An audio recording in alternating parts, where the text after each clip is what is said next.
Good morning, members, officers, and anybody who may be viewing the live stream of this meeting. Welcome to this meeting of the South Cambs Civic Affairs Committee on 13th of March.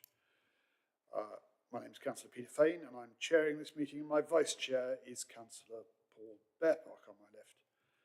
And I'll introduce other attendees when I invite them to speak. Just to remind you, the meeting is being live streamed. So, item 1, apologies for absence. Pippa, any apologies for absence, please? Thank you, Chair. Yes, we've had apologies from Councillors Sally Ann Hart, Aidan Vanderweyer and Heather Williams, and Councillor Mark Howlett here as sub for Councillor Williams. And I think in addition, Councillor Corin Garvey was due to attend as a sub but is not well. So, but yeah. We are quorate anyway. Item 2, declarations of interest. Do any members have any interest to declare in relation to any item of business on this agenda? I see none. Obviously, if interest subsequently becomes apparent, then we'll raise it at that point. Minutes of the previous meeting. In your pack, you've got minutes of the meeting on 28th of January. Any suggested amendments to those minutes? Councillor Howell. Chairman, it's not an amendment. It's more to say that with regards to agenda item number 6 on page 6, I just want a small update. The Croxton Parish Council last night had 5 parish councillors and a good-hearted and well-attended meeting was held. That is very good to know, and if I may say on behalf of Council how grateful we are to Councillor Mark Howell for agreeing to take on that role. It was a tough 3 minutes. 1 moment, please. Through you, Chair. Just on point number 7, I'd just like to thank all the members of Civic Affairs for, I thought it was really useful and engaging debate last meeting. I went when, through my own name as monitoring officer, I submitted a response, and that consultation has closed. In general terms, I think we were all on the same page as so many other councils. So what we were discussing were the right type of issues, and now we wait and see what the government will come back to us with regarding standards. So thank you. Thank you for responding and submitting that. Any other suggestions for amendments to the... Yes, Councillor. Sorry, Chairman. Oh no, this was a personal declaration. I do apologise. I just remembered later on, I think there's some reference to Papua or Camborne Parish Council or Town Council, and there's some other things. I'm bound to know somebody involved in them, so I just make a clear. I don't know who is involved, but I probably will know them. That sounds to me like a precautionary declaration, but thank you, we will note it. Yes. So, can I take those minutes as a correct record of the meeting on 28th of January? Affirmation, all agreed.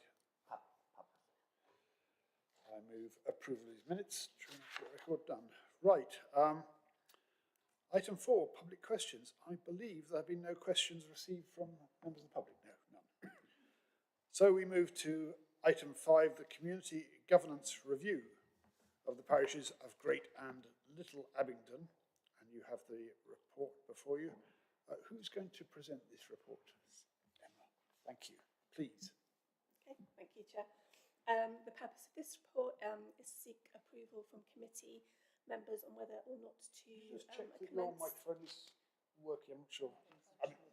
There's nobody on the live stream anyway. Sorry. So fine. Chairman, I'm really sorry. Could the report come on the table? I got my back to him. It's really unfortunate. Come up here and do the... Oh, yes. I'll come next to me, but Yeah. We'll just pause and start again in a moment. Emma, come and join us on the top table here, if you will. Okay. Just, yes. Well done. Yes. Come join us on the top table, or sit next to Mark here. Thank you. And I should have introduced you properly, so can I welcome... No, wait till you sat down.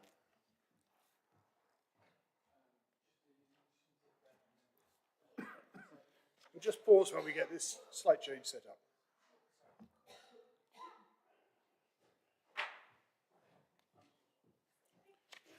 Right, so we'll start that again. I should have welcome Emma Dyer to present this report on item 5. Emma, please. Thank you, Chair. The purpose of this report is to seek approval from committee members on whether or not to commence a community governance review to group the parishes of Great Abington and Little Abington. This began as formal requests from both parish councils so as to improve local governance. Reasons for these requests are on pages 17 and 18, and they also include references to the fact that they both pay for the same facilities and that their current concerns are regarding quorum. There are no proposals to alter the parishes, the parish boundaries, or to create new parish wards. If a decision is made to commence the review based on the terms of reference, those are at Appendix A, and also the draft timetable, and that's at Appendix B. The principal authority, which would be us, would be undertaking the review. So this would involve public consultation, 2 rounds of that, analysis of the results of the consultation, then you'd have the draft recommendations, and then the final recommendations that would be presented to council for a decision.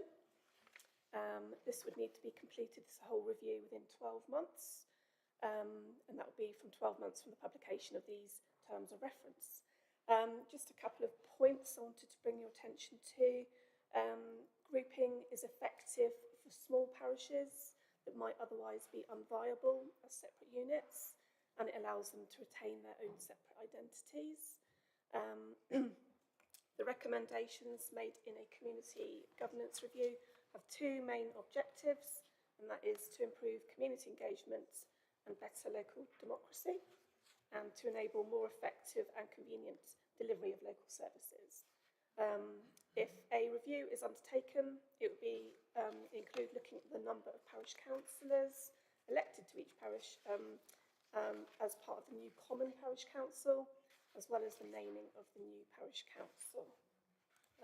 Hopefully that's a summary of the report. If you've got any questions, I'm happy to take them. Thank you. Councillor Khan. I represent Islington and Impington, which are 2 parishes together. Is that grouping the same arrangement that they have got? Because they've got 1 parish council, but they held 2 annual meetings. Is that the way, would it operate in the same way? I believe that would be the same. I think they undertook they grouped before the community governance process began. It was before this sort of started, but yes, I believe that's... Same sort of way? Yes, yeah. Works very well in Islington and Impington. Councillor Van der Ven, and then Councillor Howell, yes. Thanks. In my ward, Bassingbourne, Coombe, Newsworth are also the result of a joining of 2 parishes, Newsworth being the very small one, and I agree with the principle and also the outcome. It gives everyone a stronger voice and enables important jobs to be done in very small parishes. Thanks. Councillor Howell. I'm aware, Chairman, that nothing has been done yet, but may I ask the officer if anybody has given any negativity towards this? Because at the moment it seems everybody is very much positive towards it all. The parish councils have met quite a few times, and they've discussed this in public meetings. So they're in agreement. We've received formal requests from both parish councils. Obviously, the consultation will take place, and obviously that would get the comments from local residents. Thank you, John. Great. And I think I recall, I can't quite remember which of the councillors bachelor of this council were supportive of the proposal. Am I right that they are the local members? Yes. And are they in support of the proposed LGR? They are, thank you. Can I, yes, okay, Councillor Khan. Have I logged off? Sorry, I don't know what I've done. Just to say that it's not necessarily just in case of small councils. I mean, Islington and Impington were both reasonably large councils beforehand, but they effectively it's one community. And I think the same thing applies to Abingdon, that it's difficult to tell where one begins and the other ends in practice.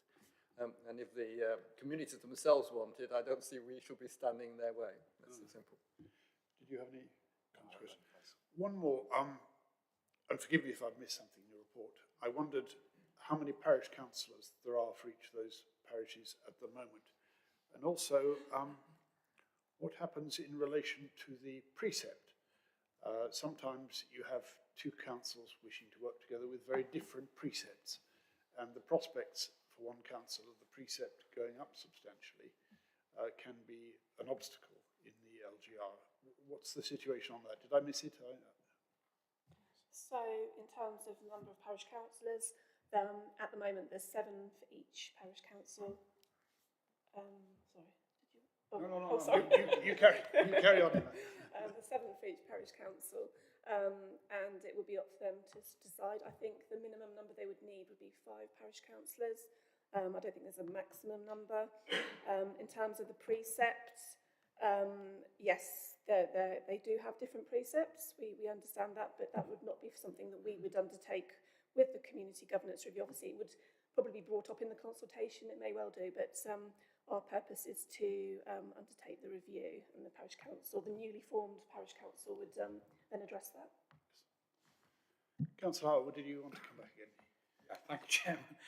Just another question, nothing to do with the actual review, but the length of time it takes. Is it deliberately that long to give people time to go through the process, to consider it? Because it does seem a very tortuous progress at the moment.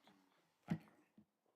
It has to be done within 12 months of publishing of the terms of reference. Obviously, if you think about it, we have to have 2 consultations.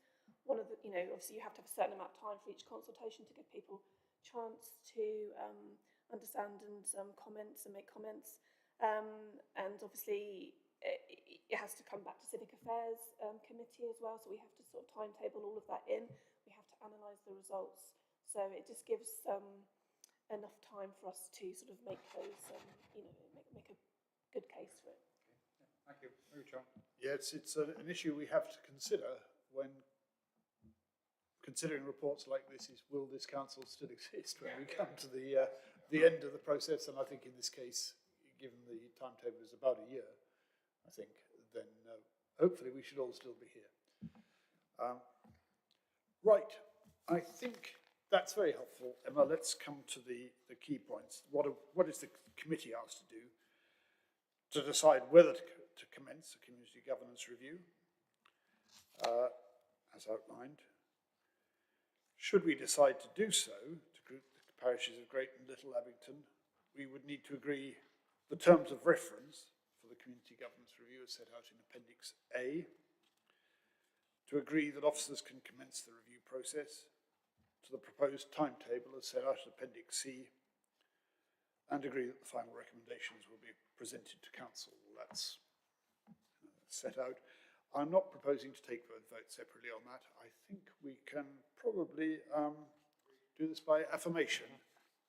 Technically, I think I have to have a proposal. I have proposed it. Do I have a second? I do have a second. Can we do that by affirmation? Yes, thank you. So we are all agreed on those recommendations. Emma, thank you very much indeed. So we now come to item 6, which is the non-substantive constitutional changes. Monitoring officer, I think we're with you. Thank you, Chair. My report's quite short, but by way of explanation, every May at annual council, the monitoring officer, myself and my predecessor, excuse me, we brought forward a number of, you may think them as minor, but I'm going to call them non-substantial constitutional changes. These are things that over the year, really, Democratic Services and I spot, and also other officers spot, and sometimes even other members spot, and just mention that needs updating or that needs tidying up. So this year we had a long list that myself and Dem Services we've worked through, and then I've taken it to various other committees, and now I present to you what I would like to bring at annual council as the non-substantive changes. I put them in the appendix, but in general I would have thought I would characterise them as genuinely tidying up matters, things that are obsolete, things that we don't do anymore. The one that I might draw to your attention, because I know it has, I've had some comments from other councillors, is the last suggestion, which is to do with the idea of, as I currently read the Constitution, if a member wishes to go on a training course, the decision rests with a member of the executive, notwithstanding that we have the head of Dem Services at the back of the chamber, the budget sits in his team. And when I looked at that, I thought, it'll never happen here, I'm sure, because I know that we have a very good quality of elected member at South Cambs. But it could be read that there is a risk that if an opposition or somebody unpopular asks for training, a lead cabinet member may or may not make a decision based on personal animus rather than what's best for the high standards of training required at South Cambs for our members. So the suggestion is that I make that more neutral, in that the budget already sits with the Dem Services, and I have the head of Dem Services here, so we speak as one on this point, that we would like the decision for any member to go on a training course to rest with Dem Services, and we can work out a short policy of any set criteria, and that could be agreed with leaders afterwards. But I believe that this is a nicer, better, more neutral set of wording rather than the one we already have. So it's not a problem as such, but I just think it could be written in a better fashion. But please, any questions? Well, just before I call Councillor Mark Hart, I mean, I do think it's the appearance of fairness that particularly matters. And I think also in this case, this final recommendation, which Monitoring Officer has been referring to, does have the advantage of simplification. Everyone knows where to find Andy Francis and where his desk is, and indeed Pippa's, and so they can go direct. Whereas we're sometimes reluctant to, whatever party we're in, to approach the member for with direct responsibility at the present, even if we can find a time when to have a quick conversation. Councillor Mark Howell.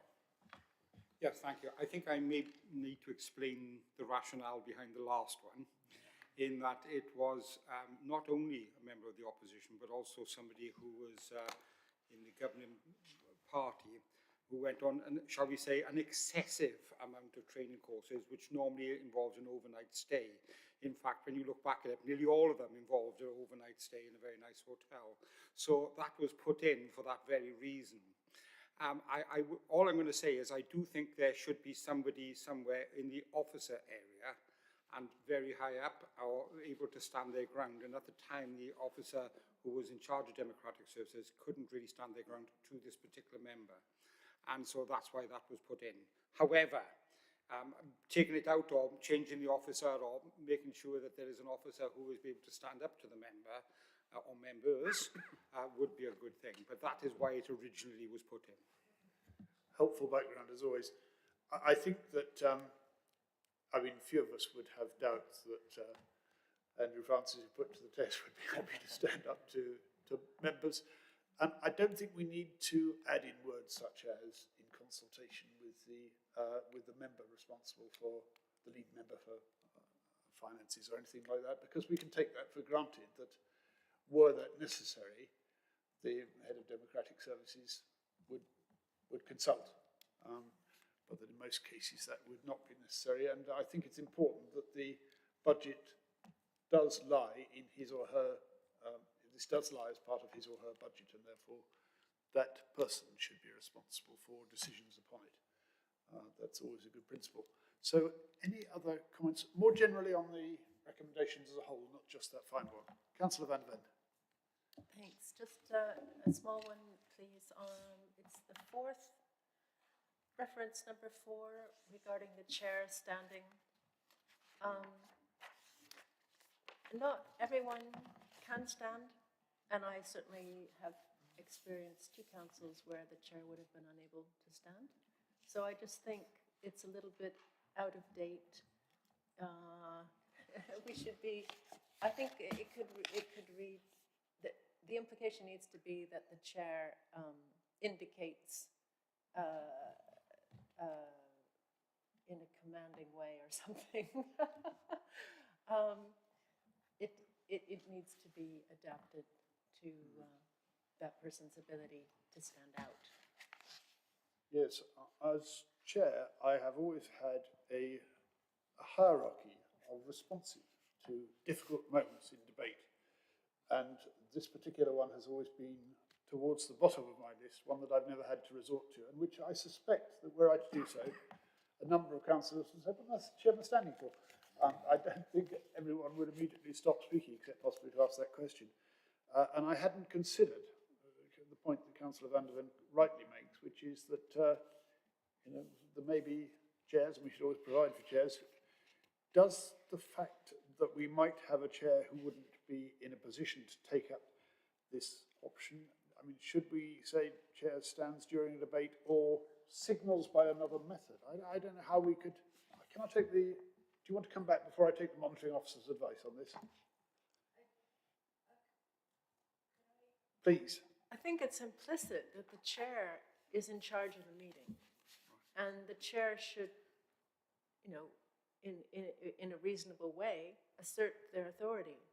It doesn't really matter how they do it. We don't have to prescribe that they should stand or speak or raise their arm or whatever. But it is the chair's prerogative to assert their authority, I believe, and to ask a member to cease to speak. I mean, that's how I've witnessed it, you know, something along those lines. But to over-prescribe, I think, is unnecessary. Chairman, Councillor Howell. yeah, may I just commend you while the monitoring officer is discussing. I've always thought that this rule depends on all members of the council knowing this rule. Yes. And therefore, if they don't know this rule, you can stand up and you just stand there and you all just keep on shouting at each other. I've always believed we should do it the other way around. I believe that the chairman should knock with the gavel and say all members will stand. And therefore, all members have to stand. And while they're standing, if they got to that stage where the chairman then can tell them why they are standing and that they should behave and they should sit down. So actually, I believe that if we are going to do this rule, it should be the opposite way around. And also, of course, if you did have somebody who had mobility issues and was unable to stand, that overcomes that issue. That's just been a personal opinion. It's given no more. I've never discussed it more than just thinking about it myself. But that's a thing. If you were to keep it where it was, and you could always knock if it was yourself, for example, you could always just say, members, the vice chairman will stand in my stead. And if the vice chairman stands up, then all members should be quiet. Yes. But it comes down to the fact they've got to know the rules. I'm sure that is right. I'm not sure that, is that a proposal for a rather more radical amendment, or is that just an observation? I personally have, and I was briefly here at the time when we did have to stand, if able to do so, to speak. That was before COVID, of course. And I found that changed the atmosphere of council, that members were aware that they were formally speaking, whereas sometimes comments from a seated position are not as well thought out as they might otherwise be. But we have moved on, and we're not likely, I think, unless Councillor Howell is making a formal proposal here, to move back to those days. I think certainly if we make reference to somebody standing or particularly being required to stand, we must also qualify that by saying, if able to do so. And that does put those who are not able to do so in a rather unfair position, because it exposes the fact that they can't do so. And I think that's something we want to avoid. But can we take the monitoring officer's advice on this point? Thank you, Chair. Where I'd start from was we looked at this wording and we thought, well, the reality is members don't stand to speak. So that was the bit we were tidying up. I've been monitoring officer for coming up for 2 years here, and there have been the odd moment, Chair, when with all your skills and notwithstanding all their skills, you've still felt the need once or twice to stand up, and that did have the effect of quietening the room. So people might not know, but they twig, don't they, when the chairman is not happy and the chair is not happy and standing up. So the purpose of this, I think, was to reflect that members don't stand up. I think your remark about everyone stands, I'm not sure I'm with you on that. That might be one for wider consultation with the wider body. But in fairness, taking on board the comments you've made, perhaps this is one where we could add in some short wording, and an officer in the room has kindly sent me a suggestion, such that we could add to it saying that when the chair indicates during by standing or via another signal, which gives flexibility to however the chair does it. Michael Heseltine swung the mace, didn't he, in Parliament? That's what he was famous for that time. Whether it's the gavel, waving your arms in the air like you just don't care, or standing up, the chair would indicate to the room to bring to attention. So I think that's perfectly reasonable, and I think that still captures the spirit of when the chair's not happy and it signals his intent, people, members, please come quiet. So I think that's perfectly reasonable. If members were happy, I'd suggest we can just add it by saying, by standing or via another signal. I think I'm correct in saying that the Constitution doesn't mention the gavel, does it? Well, it just says when the chair stands up. Yes, but I was just thinking, I've often been tempted, indeed, since I'm likely to only have another month or two in this role, I might have to find an opportunity to use the gavel, but I've never felt justified in doing so. I see a lot of other members sympathise with that. I think when the chair stands, or for those who cannot stand, they can perhaps use the gavel. I don't think we need to specify that in the Constitution. But at the moment, that thing stands there largely for decoration. And indeed, I cannot read what it says on the side. Yes? Chair, well, if we just say via another signal, that captures whatever, and a future chair may do it in their own particular style. Yeah. Well, thank you, members. We'll make that Right. we'll make that change and bring it to council. So, yes, Vice Chair, please. Yeah, I just wanted to return to recommendation 11 about training. So the replacement wording talks about approving a framework. So a framework could be a couple of sentences, or it could be a huge document. I was just wondering, what's the intention there? Who's drawing it up? Who's approving it? Yeah, how will that work? Morning, members. The monitoring officer and I spoke about this morning. We wouldn't expect it to be an extraordinarily long document, but some sort of flowchart that determines whether training is necessary and appropriate, is within budget, along those sorts of lines, I think. And we discussed whether we could share that with group leaders to get them to agree that. So I'm happy to write something up and share that with group leaders. I don't think it needs to be anything too formal, but it does need, I think, that safeguard to protect from what Councillor Howell was talking about. There needs to be a determination that the training request is reasonable. But I think we could probably do that with the group leaders. Okay. Well, we've heard the recommendations and discussed some of them, so the committee is asked to approve the proposed non-substantive changes and to send them to annual council with a recommendation to adopt, subject to any minor amendments, and I think we can leave it to the monitoring officer to word those appropriately. To adopt the changes to the Constitution outlined in Appendix A and authorise the Chief Executive to make the necessary changes to the Constitution. Is that agreed? Agreed. Agreed. I think we can do that without affirmation. We don't need a formal. That's fine. Fine. Good. Report on the reappointment of the two independent persons. Monitoring officer again. Thank you, Chair. There are two independent persons that I speak to on a regular basis. Grant Osborne is one. Both independent persons are extremely helpful to me, and I'll just explain their roles. Jill Holmes is the other, and where they come into play is standards complaints.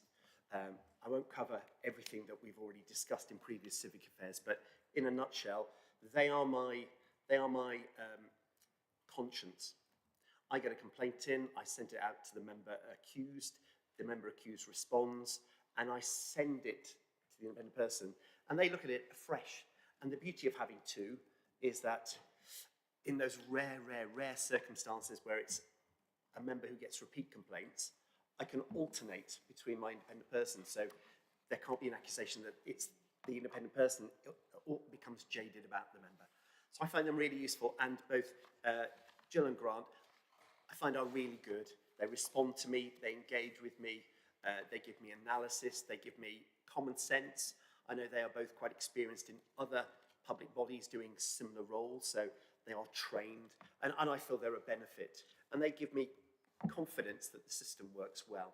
So that's good. By law, we only need one, but I like having two. In my previous local authority, where I was the Deputy Monitoring Officer, we had more than one because that alternating ability was good.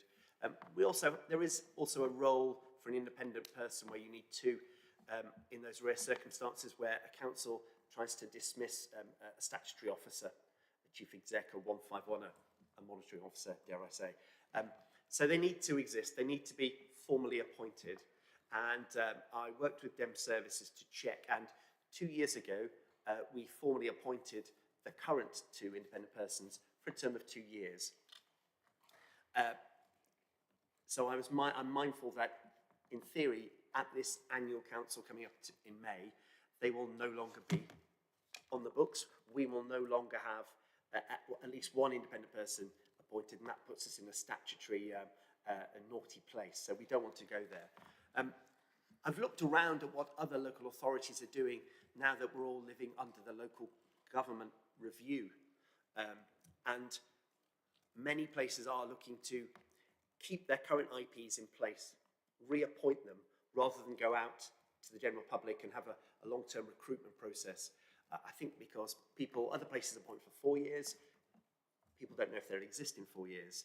By the time you've got fresh people in and trained them up, you've sort of had a period where you've lacked that experienced person to call on.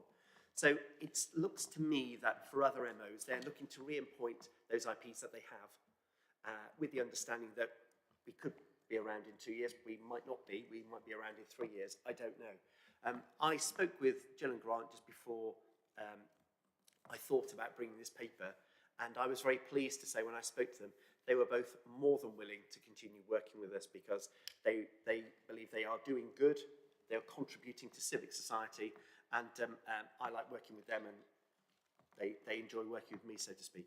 So that's the report I'm presenting.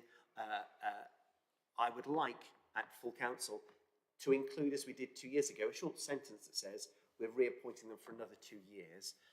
But I thought, as a matter of transparency, I wanted to bring this to you as Civic Affairs, so you are aware of what I'd like to do and the reasons why I'd like to do this. Any comments from members on that?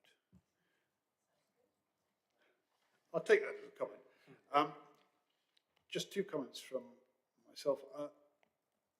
Just before we came in, Vice Chair and I did a quick search on the council's website, and we were unable, without extensive research, to identify, were we a member of the public, who the independent persons are, what their role is, and how they should be approached. Presumably that is a matter for the monitoring officer, but I wonder whether now we have a new website emerging, we might ensure that they are more easily identified for those who have reason to do so.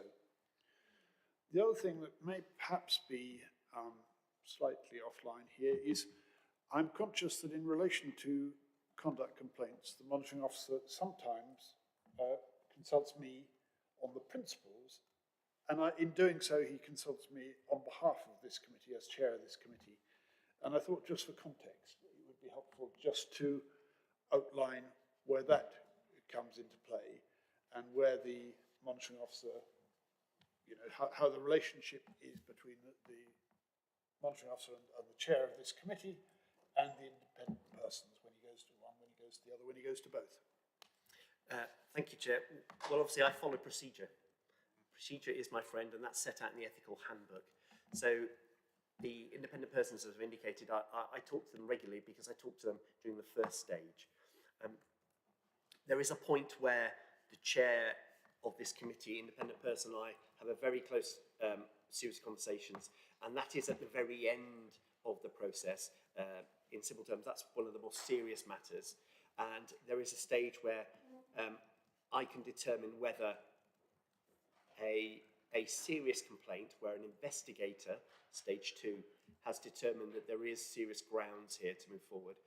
I determine whether it should go to a hearing or whether there can be a negotiated sanction as such.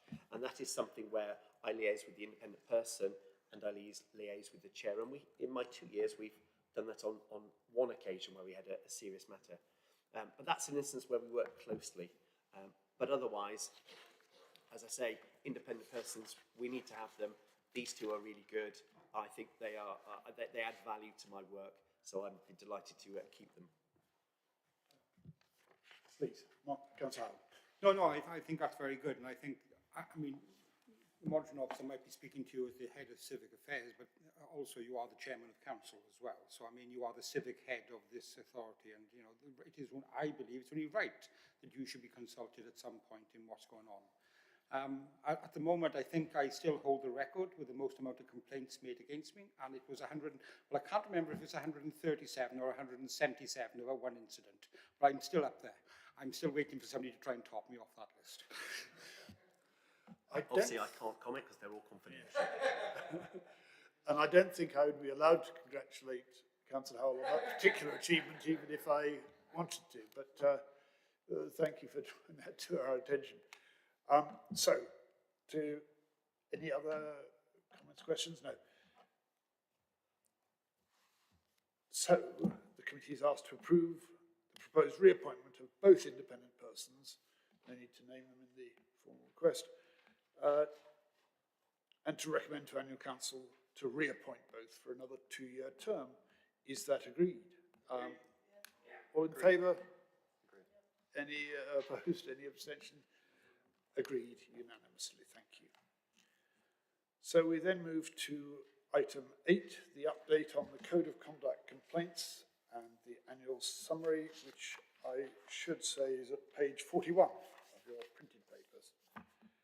Monitoring officer. Thank you, Chair. I'll just do this in 2 parts. I'll do a quick commentary on the current matters, which is the norm, and then just to highlight sorry, some of the annual figures and trends that I've identified. Previously at Civic Affairs, my style had been to keep it very brief, but I know members asked for just a little bit of a flavour of what they are, so you get a feel for what disputes really kick off these complaints. I don't think you're going to be surprised that social media and private land disputes sort of the two that stand out. But let's go back to our first part, which is current matters on the go. You can see numbered 23 to 25 and number 26. They were complaints from Arrington and Horningsea. Those matters were about a commercial venture in the parish council, and the second one was about a land dispute.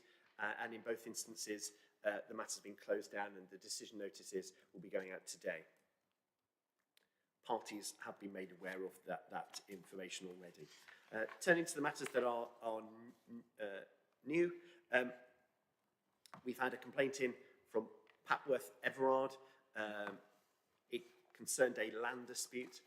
What I can say is that I had a number of conversations with the complainant, and after some reflection and discussions with my deputy monitoring officer, I have informed the complainant that I consider his complaint, even though I'd registered it, after reflection, I consider it to be about a administrative service provided by the council, as distinct and not a breach of the code of conduct by a particular member or members. So in that instance, I've gone back and said, you need to take this up with the clerk, and I've reached out to the clerk. So I'm hoping that parties can discuss that, but in a different venue where it is more appropriate. Number 28 is a matter here at South Cams. It concerns a social media post, and that matter is ongoing at the moment, so I can't say any more. And the final one is concerning Waterbeach. That concerns what may or may not have happened at a governance meeting. I'm in consultation, I'm in communication with the complainant, and at this stage it's very early. So those are the live matters.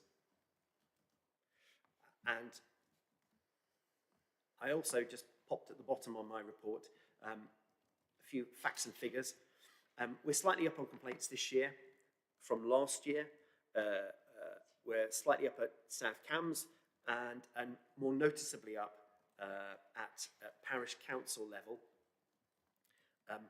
There are a number of parish councils that do ring me up that I do get phone calls from the clerk or a member of the public or elected members, and I've listed them there. We've had 4 from Waterbeach this year, 3 for Arrington and Bassingbourn, Horningsea and Falmere have both had more than one. So in the scheme of things, the way I would view that is we have a lot of parish councils in our locality. There's only 1 or 2 where things have arisen and someone feels that they need to involve me. And they are mostly about social media, land disputes, which may or may not be private, as that's even before we've got to whether there's a breach of the code by a member, and also general goings on at council meetings. Those are the 3 that I would pick out as they form the majority of phone calls or emails where I'm asked to ring someone back to discuss a situation or they are thinking about putting a complaint in. I'm not sure whether the old people need more training would get round that, because I think people are people and people sometimes disagree with other people, and that's why we get emails and phone calls. But in the scheme of things, certainly compared to where I've worked before, again, the numbers I think are very respectable, and the general tenor of everyone out there and here is that members are well behaved, and I think that's a good thing. Members, I'll invite comment on that. We'll have to bear in mind, of course, that there's a limited amount that the monitoring officer can say, particularly in relation to the last 2 of these items listed, which are on the question of people need more training. We are, of course, as a council, increasing our engagement or seeking to further increase our engagement with parish councils.